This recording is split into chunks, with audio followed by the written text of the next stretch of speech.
This week's episode of One of a Kind with RVD is presented by Get Blitzed, and you can get 15% off your order when you head to get-blitz.com and use promo code RVD. Get 15% off. One of a Kind with Rob Van Dam is recorded in front of a live studio audience.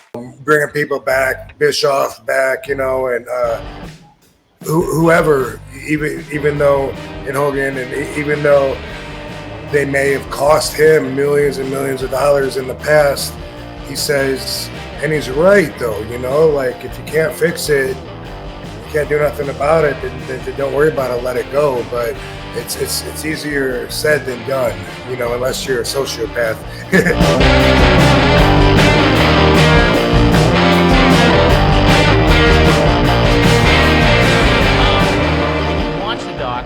Rob, what did you think that were there moments where you're like, oh man, I could have added some good perspective on this, or like I wish I would have kind of said something, or no, it didn't really hit you that way?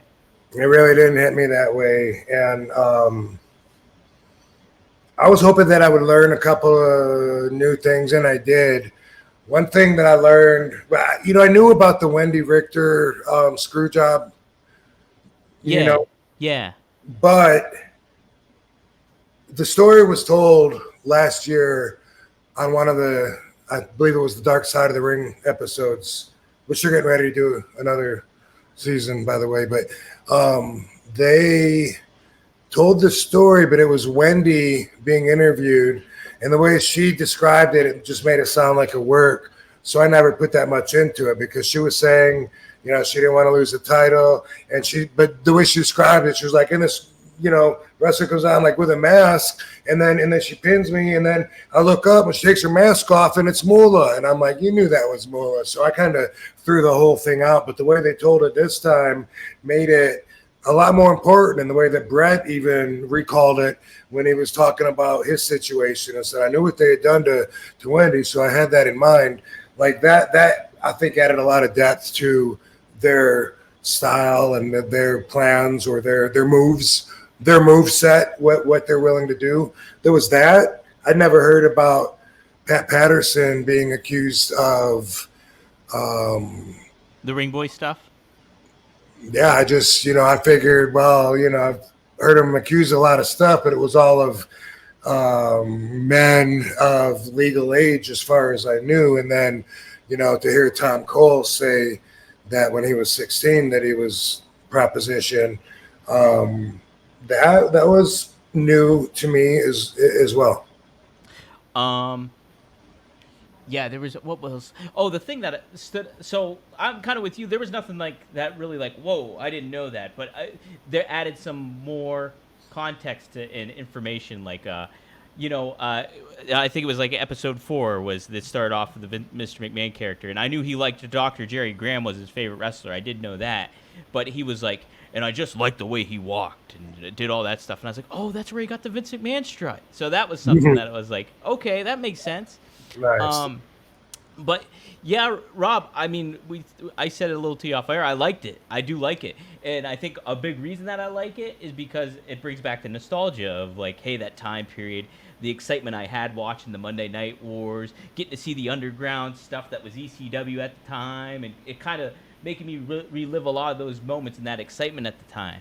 And I thought, I want to get your perspective on this too, because I thought so far the most fascinating episode to me was the very first one, because he did talk about his personal life when it came to like what he might have went through as a kid. But he was also very dismissive of it too. He was like, oh yeah, I was abused by this stepdad of mine, and he was like, but you just got to fight through it. He kind of like just washed over it in a certain way. And then he talks about his dad, and then how he never got like that affection and love from his dad when he first met him. It was like, oh, just a pat on the back. And then he was always kind of trying to fight for that love and affection in a certain way, or try to get that respect from his dad.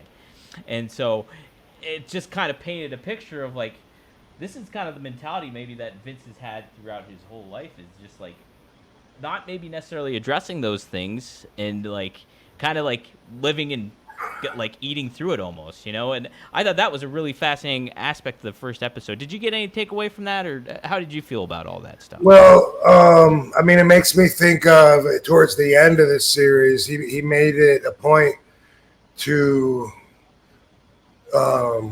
to verbalize exactly how he views dealing with crap from the past. And that was another thing that I thought was really respectful when, he was saying you can't live in the past. You got to say fuck it, and you got to keep moving forward. And he was talking about how you don't burn a bridge in WWE, even though Sable sued for millions. Bring her back if that's what the people want, and he's always bringing people back, Bischoff back, and whoever, even though in Hogan, and even though they may have cost him millions and millions of dollars in the past, he says, and he's right though, like if you can't fix it, you can't do nothing about it, then don't worry about it, let it go. But it's easier said than done, unless you're a sociopath.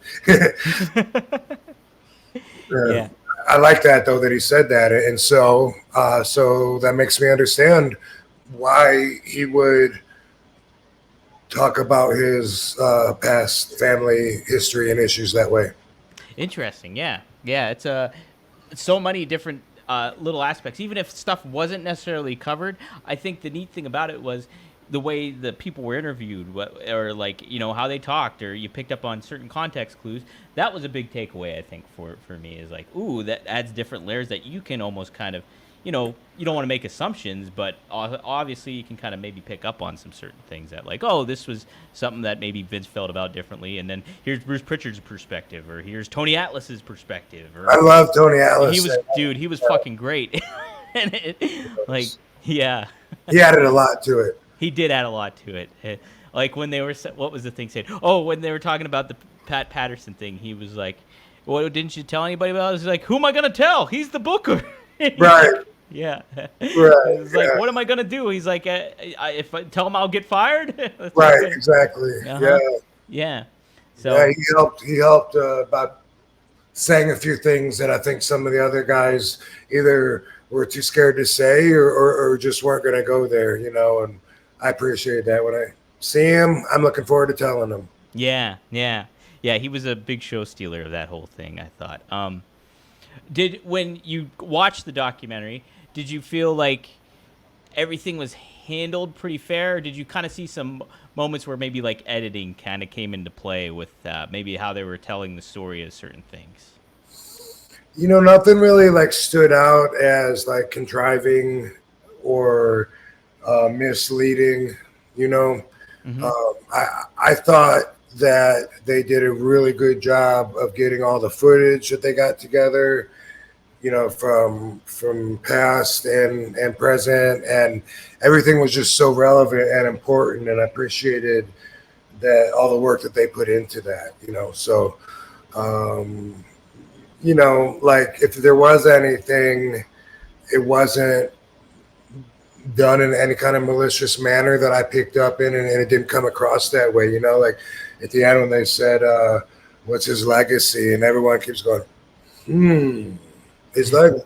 That's a good question. And, like things like that could have been done editing, maybe they didn't have that response right then, whatever, but that just moves the story forward and is awesome editing anyway, Yeah. And then it was Tony who said the greatest promoter in the business. Yeah. Mm-hmm. That's very hard to argue, right? Yeah. It's crazy to think of how much success that guy had, building over $1 billion empire and just, being in charge of so much going on, like running a fucking army.